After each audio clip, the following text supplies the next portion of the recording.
Hey, deserving listeners, let's continue following the Ruby Franke Jodi Hildebrandt story of abuses and torture on children. Trigger warning, of course, for all of these episodes. So let's get to it. My name is Dr. Kirk Honda. I'm a therapist and a professor. In case you don't know me, I will say to you that as a therapist and a professor for over 25 years, in the beginning of my career, I did have a fair amount of experience being hired by Child Protective Services to go into homes and to help to end abuse in homes. And I want to remind everyone that I'm watching these clips on the National Desk YouTube channel. The National Desk. Let's watch.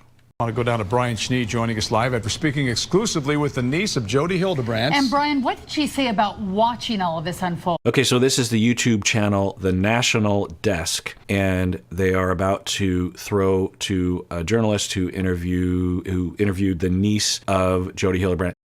Jessie Hildebrandt lived with Jodi and received therapy with air quotes, as she described it to me today. Jessie described abuse while living with Jodi back in 2009 or so. She went into detail telling me she was tied up, duct taped. Okay, again, seriously, trigger warning. If you have been abused in this way or this triggers you, do not watch this video. Don't follow this story unless you're talking with your therapist. It can actually harm you, it can re-traumatize you. And if you don't know the answer to that question, you should get treatment so you know the answer to that question.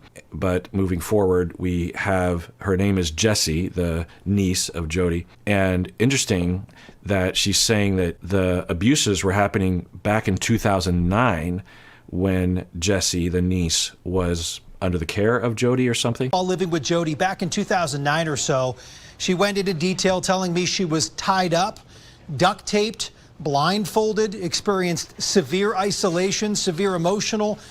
When we see so many news stories with this kind of reporting, and if you see a lot of it, you become desensitized to it. But maybe a lot of you aren't. But if you are desensitized to it and you can handle it, always make sure you can handle it. Just imagine that. Children. It's not okay to do to anybody, but children, innocent little children. It's monstrous. And interesting that this is Jodi Hildebrandt's MO that goes back to 2009. The duct tape, the starving, the tying people up, this sort of thing. Yeah, wow. And then you think, well, if Jodi Hildebrandt has been on the loose for at least 14 years, how much damage has she done? And she's taught how many people about this? And then you got to wonder, is Ruby Franke actually just a lieutenant of Jodi? Because the way it comes across in the reporting, it's like you have Ruby Franke, who's this ringleader, and the Jodi Hildebrandt person is just someone that is glomming on to Ruby Franke's fame or something. But, you know, it could have actually been the other way around. I don't know. Spiritual and psychological abuse, among other things, such as being forced to sleep outside in the snow. I asked her, among many other things. Yeah. So in the deep dive on the Duggars, I was told by some of the patrons, some of the listeners of the podcast, that there's this book written by an individual named, I think, Michael Pearl. And I can't remember the name of the book. Let me look it up. The book is called To Train Up a Child. To Train Up a Child. And in that book, he recommends abuse of children, physical abuse, and also disciplining children with cold, not only with having them sleep out in the snow, but also with cold baths, ice baths, with hosing them down outside while it's cold, that sort of thing. And the way it sounds to me, they want to cause pain. They want to abuse the children. The book is recommending that and appealing to parents who want to do this kind of abuse to children. But they know that you can't just slap a child or hit a child or push them down the stairs. You can only do things to them that are underneath the threshold of what is considered a crime, right? And if you have a child that absolutely is considered a crime to have a child sleep outside in the snow, absolutely. But it's not as discreet or there's not as much evidence about it as much as if you, for example, punched a child in the face and left them with a black eye and they go to school, right? That's much more noticeable and much more reportable. So the way it seemed to me, and I didn't realize this during the Duggar deep dive, but the more I thought about it, the more it seemed to me that the book To Train Up a Child, which was published in 1994, by the way, you know, some wacko writes a book. The problem is that a lot of people around the world consider this book to be this godsend, this Bible of parenting, giving them permission or giving them guidance, this kind of thing. And this author, Michael Pearl, became quite rich. And by the way, from the reporting, Michael Pearl, his organization, because it's considered a religious organization, he doesn't have to pay taxes. Just think about that. It's government subsidized abuse of children. That's what it is. So the problem is this book became very popular, and it became extremely popular within the evangelical Christian movement, maybe even in the Mormon movement. I don't know. I could imagine that. And also within the IBLP movement, the Bill Gothard, that whole thing that the Duggars were a part of. So once you have ministers, preachers, and whatever charismatic leaders pushing this book, then the book really takes off, right? And then you have this systematic movement and a religion that is teaching all their people that it's actually not only a good idea to beat your children and following the advice of this book, but it's actually your godly duty to do this. So you have probably parents who otherwise wouldn't be doing these kinds of abuses, but are brainwashed to do them. And you just think about the millions of kids who have been abused because of this book and because of the support it had within the evangelical, Christian, Mormon, IBLP communities. I want to be clear, there are plenty of Christians, I know them, they're in my family, who would never do this sort of thing. Christians, there's a lot of flavors to Christians, but we all know that there are many Christian organizations that are unfortunately political and are highly problematic. So, it's not Christianity that's the problem, it's the group that's the problem and the way they interpret Christianity in the Bible. Anyway, so this, the Jodi Hildebrandt stuff, what we're hearing now, reports from the niece, it's reflective of this massive problem that is under the radar in our society. And that's what I was alerted to when I was doing the Duggar deep dive.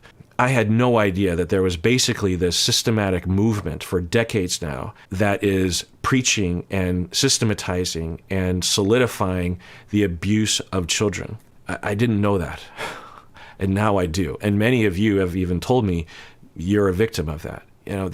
It's one thing to have an abusive parent. It's another thing to be abused by a parent that has the support of the church and the organization and the cult and the community. That is particularly hard. That's particularly hurtful. She's met Ruby Franke, to which she had told me she had not and hadn't heard of her until all of this.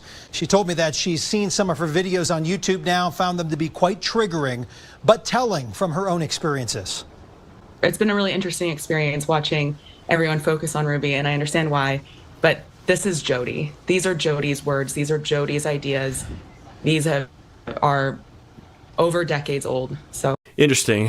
I mean, I don't know if Jesse necessarily knows the pathway that Ruby Franke took. Maybe she does, but it's possible that they both were like this before they even knew each other. But there's also a good chance, and I trust Jesse's conclusion a lot more than mine, obviously, because she lived through it and has been close to it, that Jodi was the one that developed this mindset decades ago and has been abusing kids and recommending this sort of abuse to many other parents, and that Ruby Franke got sucked up in it. Maybe Ruby Franke was in that direction, but then got sucked up in it, Like I don't know, just speculation, but if Ruby Franke were left to her own devices, she would have abused her kids in the way that we might be seeing in the videos. But maybe, who knows, just speculating, she wouldn't have tied up her children, duct taped them, that sort of thing. But because of Jodi Hildebrandt's charismatic leadership or convincing or something, then Jodi actually convinced Ruby to go even further. That's one story. Another story is that Ruby Franke is a monster times 10 beyond Jodi Hildebrandt, and it just looks different. We just don't know. But Jesse's saying that Jodi Hildebrandt is the problem. That's interesting. Yeah. Well, hopefully the investigators and the law actually pays attention to all this. Because, the public, Ruby Franke is the face of this story because she had the YouTube channel. But hopefully the agencies and the officials actually take the time to not just focus on Ruby Franke, but also on Jodi Hildebrandt. And I guess they should look into all the parents who are following the program, this connections thing, and start investigating all those other, I mean, the sort of person that would be attracted to Jodi Hildebrandt and Ruby Franke, anyone who's liked any of their videos should be investigated. Right? I mean, I'm not saying that you send the army in and you round them all up, but I'm just saying, right? There's a problem, and let's start here. I have heard this term called mommy guilt quite a bit. Have you heard that, or maybe you use that term? Every time I hear that term, I think. Okay, so this video on YouTube is on the YouTube channel called the Law and Crime Network. So let's watch. Jodi Hildebrandt was taken into custody in Ivins, Utah last week after police said Ruby Franke's son climbed out of a window at her home with duct tape on his ankles and wrists.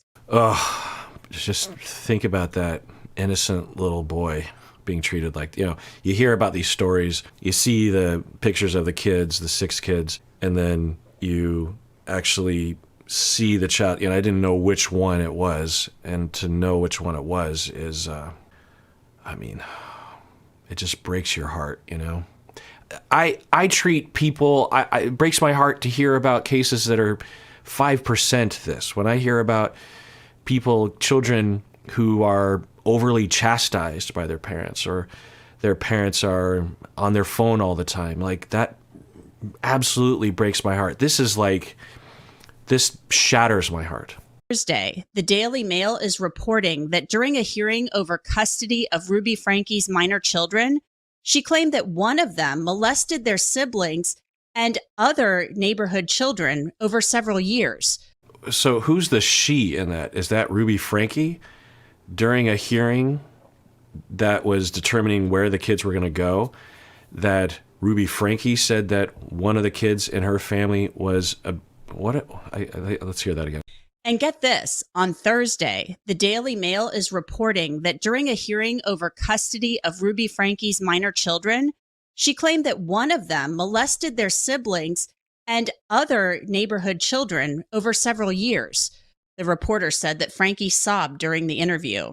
Okay, so we're learning that during the hearing recently, Ruby Franke discloses that one of the children was sexually abusing the younger children in the family and other children in the neighborhood. So we're looking at another Josh Duggar situation, potentially, another Duggar family scenario, and possibly similar factors that could be speculated as contributing to the, in all my thinking around the Duggar deep dive that we made, I had a chance to really think about how being in a Christian cult, like, not every Mormon is like this, but many Mormon organizations are very much like a cult, or are a cult, in that they're high control, in that there's a charismatic leader that can do no wrong, in that abuses are covered up, in that everyone is being harmed within the cult, particularly people that don't have power like children.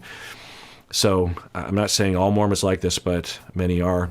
So similar to IBLP, which is the cult that the Duggar family was involved with. And I don't use the word cult lightly. It absolutely, given all the data, the IBLP organization, Bill Gothard as a charismatic leader, was absolutely a cult, high control, charismatic leader, We go over through all the criteria in the deep dive. So I had a lot of time to think about how that could play a factor. Now, in any group of people, you're going to have some people, some children even, who are going to develop sexual attraction to minors, and out of those people who are sexually attracted to minors or much younger people, a portion of them are going to develop into actual sexual predators, sexual offenders. So in any group, in a group that doesn't involve any sort of cult, research shows you're going to see a certain rate of that developing. We can do a lot to reduce that rate. We're doing a lot currently, but we could do a lot more. So it's possible that within IBLP, within certain cult organizations within the Mormon Church, you're going to have the same rate of this sort of thing. But considering that we have these very famous cases, and, it's an N of two, you have the Duggar family and the Franke family, where seemingly they're in a high control a cult that involves the abuse and control of children. I don't know what sort of Mormon sect they're a part of, but we can imagine the sort of things that they're being taught. I had a lot of time to think about how that actually could contribute to one of the children or more of the children becoming a sexual predator.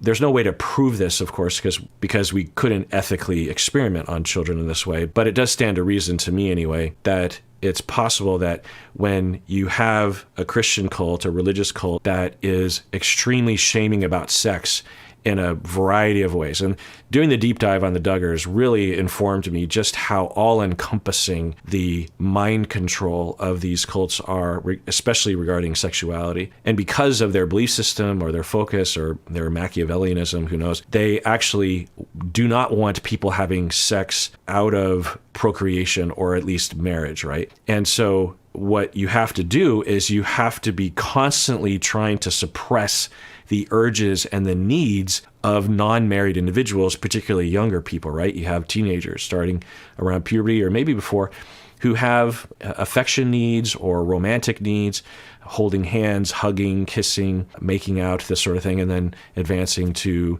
more sexuality kinds of urges. And left to their own devices, children will, there's a bell curve of experimentation, but with some people experimenting a lot and some people not experimenting, most people being around the middle somewhere. Left to their own devices, kids, teenagers, young adults are going to explore that. And as long as we are supportive of that and we don't harm them along the way by brainwashing them and being too harsh about things and guiding them and being there for them as a secure person that they can come to, educating them, as long as we do all those things, which, does happen for a lot of kids, then things generally work out okay. There are anomalies, of course, because you can't control for everything, but generally speaking, it tends to work out okay. But that includes a flexibility regarding the allowance of children expressing themselves. Like your son has a boyfriend when he's 16 years old. They go to the homecoming dance together and you expect them home at 10 o'clock and it's 10:15 and you look outside and you see the car that they took and you see it maybe kind of moving around a little bit. And the policy that you have as a parent is, well, that's not fantastic, but it's not against the rules. They're probably just kissing and making out and doing things that maybe we did when we were 16. And okay, maybe we'll have a talk when he gets home, but I'm not going to chastise or excommunicate or make the kids sleep in the snow tonight, that kind of thing. So there's different approaches and different parents and different sort of cultures around this, but things generally work out. Now, I want to say that our society is generally completely screwed up about sexuality, particularly around younger people. So that damage is inevitable. But for the most part, in spite of that, things can work out generally okay for a lot of people. But when you're living in a high control cult that for some reason just wants to eliminate that human aspect of life, you not only do you have to preach all that, but you have to put a lot of effort into controlling it because the urge is powerful. It is a biological, for a lot of people, it is a biological mandate that you procreate, right? We evolved to have these urges. Not everyone has that urge, but we evolved at the very least for our gene pool to have a certain percentage of people that have varying degrees of urge. Some people with a strong urge, regardless of gender. And I'm not just talking about boys. People of all genders, to varying degrees, have strong ass urges to have some of that ass. Oh my God, that's the dumbest thing I've ever said, but it just had to be said, I guess. That's what popped in my head. So I say it to emphasize it's real, and it potentially lasts our entire lives, right, to some degree. And ebbs and flows. Some people. Point is it's a powerful urge. It's a mandate. It's a thing, right? Yeah. And so, if the cult is trying to stop that, it has to be a full court press. There just has to be a constant barrage of shaming people and advice and control and monitoring and discipline it just, because you're essentially, it's like trying to get people to not want to drink water or something. I mean, it's not that extreme, but it's in that direction. It's like people when you're thirsty and you want to drink water, it's a strong urge, particularly when you haven't had any in a while, right? It's like there's an urge that builds over time, and there's a lot of cells and bones in your body that are pointing in one direction, and you're trying to stop people from doing that. It's inhumane. So you have to be very good about it. You have to be very persistent and hypervigilant. And when you're growing up in that system as a child, and then you also have parents that are screwed up themselves because some Christian organization, religious organization, or parent or something screwed them up when they were kids. And so the parents are all discombobulated around sexuality themselves. So God knows what sort of things you're seeing as a child, because there can be a lot of different reactivity, a lot of different things that are happening. But anyway, so you're growing up in that, and you're also getting a little bit of a dose from society that also doesn't help. But you're 14 years old or even younger, maybe even you're 12, and you're starting to have a little bit of that feeling. And what does that do to a child with no guidance? And the only message they're getting is that's the devil. There's something wrong with you. We're going to punish you. You're weak for even having those kinds of thoughts, particularly if the 12-year-old takes an action like masturbates or something, has a fantasy, and it's just drilled into the head. You're wrong. You're weak. There's something wrong with you. If you continue to do this, then not only is your life going to go down the tubes, but everyone's life. You're going to drag your whole family down. Literally, this is what's taught to them. Because if you're going to control a human urge, you got to, like I said, there's got to be a full court press. You can't just say, hey, kids, don't do front hugs, just do side hugs. Like, you got to come at them with all the shame and all the ridiculousness, right? So you're 12 and you're perceiving that. And again, this could go for someone of any gender. There are gender aspects to this, of course, because these cults tend to be very different towards boys as they are towards girls at the expense of girls. But it's not like the boys are treated well. They're just treated less badly, But anyway, so you have this message, it's this control, it's internalized, and you've been indoctrinated into this cult since you were born, so you believe it. And when you're younger, you believe things so much more black and white because you don't have nuance, you don't have the neurons to understand things in a gray area. So when you cross that line, you are a horrible, horrible human being. Like, you believe it, entirely. And it creates, obviously, a very intense internal conflict, and there's no guidance. There's nobody, and especially if you're IBLP and you're homeschooling and you've cut them off from the internet and from any sort of person outside of the cult, you're just drowning in shame and horribleness. But there's this urge that is coming, that's piercing through the noise, and it wants what it wants, just like thirst wants what it wants and hunger wants what it wants. And what do you do with it? And you're stuck at home, and you're denying it. You deny, I don't have this. I don't have this. I don't have this. For some of those people, we could imagine that they would have some interesting behaviors, that they would turn to their younger siblings. They certainly can't date. That's forbidden. They can't express interest. They might not. They might worry that even if they were to go behind the church and maybe hold a girl's hand or kiss her on the cheek, that the girl would tattle on them, and then they would have to sleep in the snow for a month. So, and since everything is so cloistered in these families anyway, they're so enmeshed, and you're being taught by your parents that it's okay to exploit younger people for your own, interests, because that's what the cult often does to people who don't have power. You can imagine someone concluding, well, maybe I'll just direct the sexuality towards the younger people. I need some release from this. I'm not excusing it. Josh Duggar has signs that maybe this was a part of it. I don't know. I didn't hear anything in this direction. I'm completely speculating. He could have just, even if the family grew up outside of the cult, maybe he was going to be a sexual offender anyway. It's possible. But it does raise some interesting questions about the environment under which these children are being raised. And we see, or at least, we know a lot about Josh Duggar, and listen to my deep dives on the Duggar family if you don't know about this. And now we're hearing another story, potentially, from the mom's mouth. God knows if any of that is accurate. But it is interesting, right? Who are married. If we're going to be sexual, that we do it inside the institution, the constructs of a marriage. yeah, based on very little information that I have so far on Ruby Franke and Jodi Hildebrandt, given the deep dive that I did on the Duggars, I have been wondering and thinking it's very likely that they are both within a very similar high control cult, similar to IBLP that the Duggars were a part of. And the more I hear, the more it sounds like that is true. There might be some variations to that. You know, like in the IBLP cult, they were saying that for women and girls to wear tampons, that's a sin or something, it's wrong because it tempts them sexually and it denies the future husband the ability to break her hymen, which is just it's dumb and unscientific and ridiculous. I mean, if you made a satirical South Park episode about that, you would be like, well, that's going too far. That's ridiculous. No one believes that.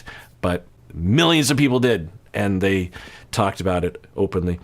So maybe this cult or high control group that they're a part of doesn't believe in things like that. Maybe they do, but maybe not. So there's variations, but the foundations are the same, which is high control, abusing children. It is rejection of the secular world and maybe psychotherapy and the liberal point of view about parenting, and also highly focused on the control of children and particularly the control of sexuality in general. And the thing I wanted to say earlier is that cults often focus on sexuality because it serves the purpose of high control. Because again, you have this urge that is happening for a lot of people in the group, and if you have this rule that has been established and is taken as a given, then the individuals in the cult have to struggle with their own urges and they have to shame themselves.